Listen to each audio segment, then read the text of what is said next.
મિત્રો, ચામડું હવે ફક્ત પ્રાણીઓમાંથી નહીં, કચરામાંથી પણ બની રહ્યું છે. સફરજનનું જ્યુસ કાઢ્યા પછી બચતી છાલ કે જે વ્યર્થ જતી હતી, તેમાંથી બની રહ્યું છે વીગન લેધર. સુરતની ફેબ્રિક ઇન્ડસ્ટ્રી સાથે જોડાઈને બનેલું આ નવું સ્ટાર્ટઅપ બજારમાં લાવી રહ્યું છે એવું ચામડું કે જે પર્યાવરણ ફ્રેન્ડલી પણ છે અને પ્રાણીઓની હિંસા વગરનું છે અને જે વેસ્ટમાંથી બેસ્ટ વેલ્યુ પણ આપે છે. તો ચાલો જાણીએ આ વીગન લેધર વિશે. મિત્રો, ક્યારેક વિચાર્યું છે જે સફરજનની છાલ આપણે બિનજરૂરી સમજીને ફેંકી દઈએ છીએ, એ જ છાલ હવે ચામડાનું રૂપ લઈ શકે છે. દેશ આજે એક નવી દિશામાં આગળ વધી રહ્યો છે, જ્યાં વેસ્ટ નહીં પરંતુ સંસાધન બનતું જોવા મળી રહ્યું છે. સફરજનના વેસ્ટમાંથી બનેલું એપલ લેધર એ માત્ર નવી ટેકનોલોજી નથી, પણ વિચારધારામાં થયેલો મોટો બદલાવ છે. ફૂડ પ્રોસેસિંગનો બિઝનેસ અમારો હિમાચલ પ્રદેશમાં છે, ટેક્સટાઇલનો બિઝનેસ અમારો સુરતમાં છે.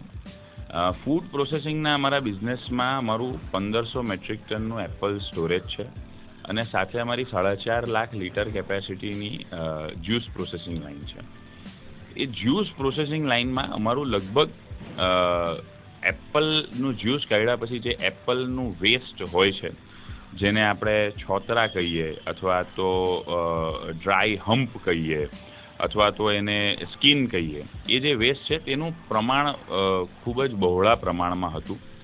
અમે સતત એ વિષય ઉપર વિચાર કરતા હતા કે આને કોઈક જગ્યાએ ડમ્પ કરવા કરતાં આમાંથી કંઈક ઇનોવેશન આપણે કરી શકીએ અને એને આપણે નેશનલ લેવલ પર લઈ જઈ શકીએ. અત્યારે જે પ્રમાણે જીવ હત્યામાં સતત ઘટાડો થઈ રહ્યો છે, લોકોના સેન્ટિમેન્ટ પણ એ પ્રમાણે વધી રહ્યા છે અને વીગન કલ્ચરની ડિમાન્ડ જે પ્રમાણે વધી રહેલી છે, એ પ્રમાણે અમે એપલની સ્કિનના વેસ્ટમાંથી વીગન લેધર ડેવલપ કરવા માટે છેલ્લા લગભગ 1.5 વર્ષથી R&D કરતા હતા. છેલ્લા 6 મહિનામાં અમને એમાં સંપૂર્ણ સફળતા મળી અને અમે એના ટ્રાયલ્સ સક્સેસફુલ કર્યા. અમે અમારા સર્ટિફિકેશન માટે અને પેટન્ટ માટે ઓલરેડી બધી એપ્લિકેશનો પણ અમારી થઈ ગઈ છે અને એ લેધર બનાવવામાં અમે કમર્શિયલ વેમાં પણ સક્સેસ થયા છીએ. એ માટે અમે એક ચાઇનીઝ કંપની અને એક ફ્રાન્સની કંપની સાથે અમે ટાઈઅપ પણ કર્યા છે કે જેને અમે અહીંયાથી સેમી પ્રોસેસ લેધર બનાવીને સપ્લાય કરશું.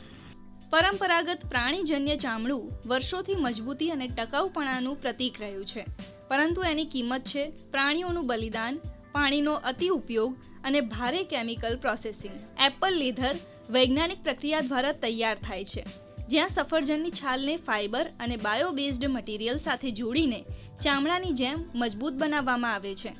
ટકાઉપણામાં તે પરંપરાગત લેધર જેટલું લાંબુ ચાલે નહીં, પરંતુ દૈનિક ઉપયોગમાં બેગ, વોલેટ, શૂઝ માટે તે વિશ્વસનીય અને જવાબદાર વિકલ્પ છે.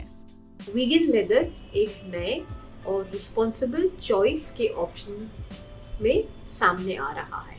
ये उन लोगों के लिए है जो फैशन के साथ साथ वैल्यूज को भी बहुत इम्पोर्टेंस देते हैं. वीगन लेदर जानवरों की खाल के बिना बनाया जाता है, इसीलिए ये क्रूएल्टी फ्री है.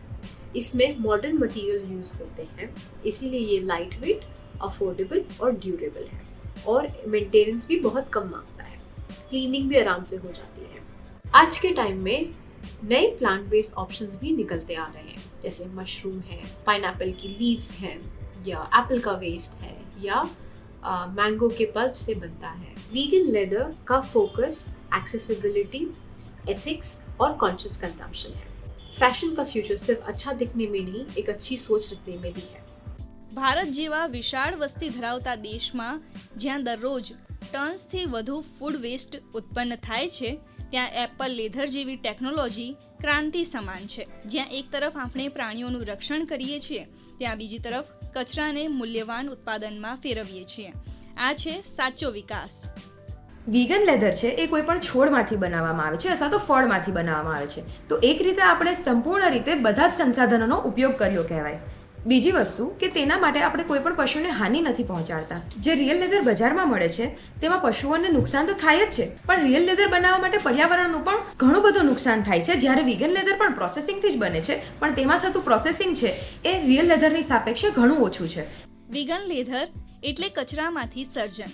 સફરજનની છાલથી બનેલું એપલ લેધર જે દૈનિક ઉપયોગ માટે વિશ્વસનીય છે અને પ્રાણીજન્ય ચામડાની તુલનામાં ઓછું પ્રદૂષણ કરે છે. ભારત માટે આ સસ્ટેનેબલ અને જવાબદાર ભવિષ્યની દિશા છે. ગુડ ન્યૂઝ ગુજરાત માટે સુરતથી તેજસ મોદી સાથે ટીમનો રિપોર્ટ.